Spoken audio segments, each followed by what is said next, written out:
আজকে চলে এসেছি একটা ভেন্ডির একটা রেসিপি ভিডিও নিয়ে।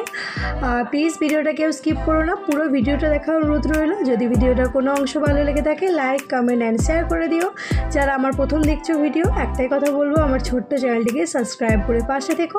যারা প্রতিদিন ভিডিও দেখো তাদেরকে তো অসংখ্য ধন্যবাদ। আজকে তোমাদের সাথে শেয়ার করতে চলেছি ভেন্ডি মশলার একটা রেসিপি।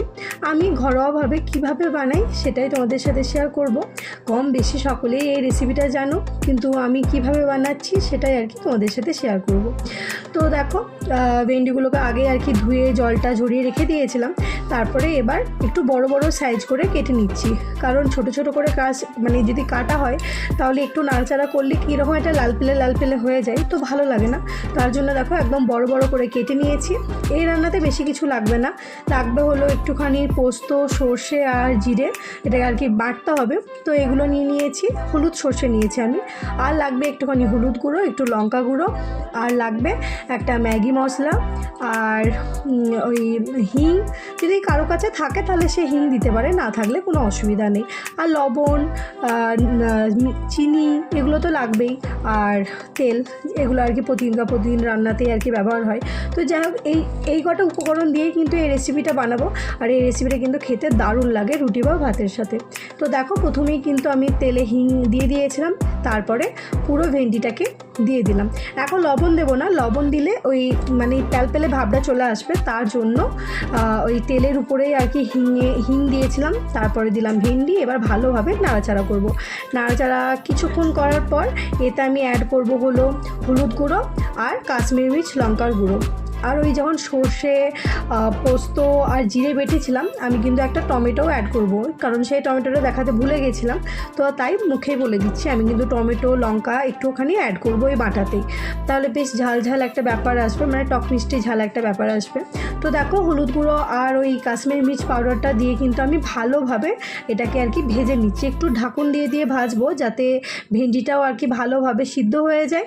উপরন্ত যেন জল আমাকে এই খাবারটাতে ব্যবহার করতে না হয়। দেখো, আমি কিন্তু জল এক ফোঁটা ব্যবহার করি না, একদম ঢেকেই কিন্তু ভাজছি, যাতে ভেন্ডিটাকে আর কি ভালোভাবে ভাজা হয়ে যায়। তো তারপরে মিক্সিতে বেটে নিয়েছিলাম সর্ষে, পোস্ত, জিরে আর একটা টমেটো, সেই পেস্টটাই কিন্তু আমি এখন অ্যাড করলাম। ভালোভাবে কিন্তু দেখতেই পাচ্ছ মশলার সাথে ভালোভাবে মিক্সড করে নিচ্ছি, না হলে কিন্তু ওই পোস্ত আছে তো একটুখানি আর কি জমাট বাঁধা হয়ে যায়। তার জন্য অল্প পরিমাণে জল অ্যাড করব। আর যেহেতু মিক্সির চারিপাশে লেগেও আছে মশলাটা, তার জন্য আর কি জল অ্যাড করব।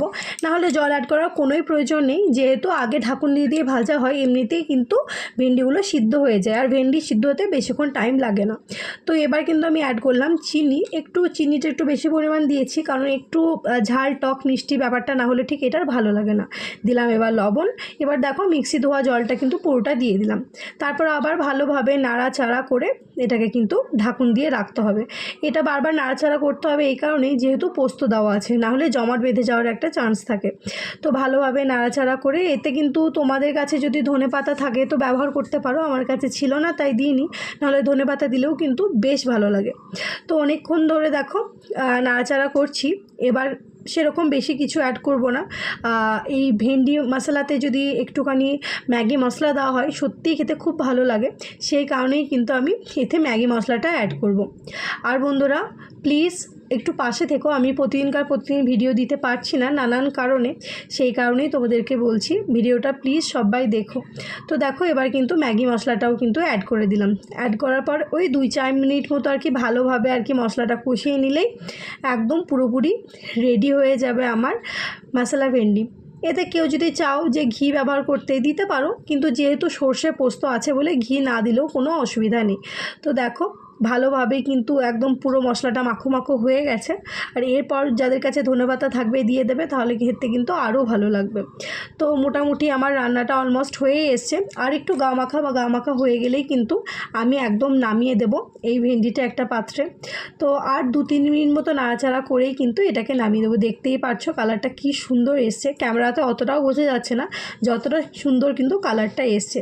তো আর বেশিক্ষণ ফোটাবো না, ফোটালে আবার পুরো ভেন্ডিগুলো গলে যাবে। এগুলো একটু শুকনো শুকনোই ভালো লাগে। দেখো একদম পুরো জলটা কিন্তু শুকিয়ে এসছে, আমার রান্নাটা অলমোস্ট রেডি হয়ে গেছে। অবশ্যই কিন্তু তোমরা কমেন্ট করে জানিও আমার ভেন্ডি মশলার রেসিপিটা তোমাদের কেমন লাগলো। এই রেসিপিটা দিয়ে কিন্তু ভাত রুটি যে কোনো কিছুই তোমরা খেয়ে নিতে পারো।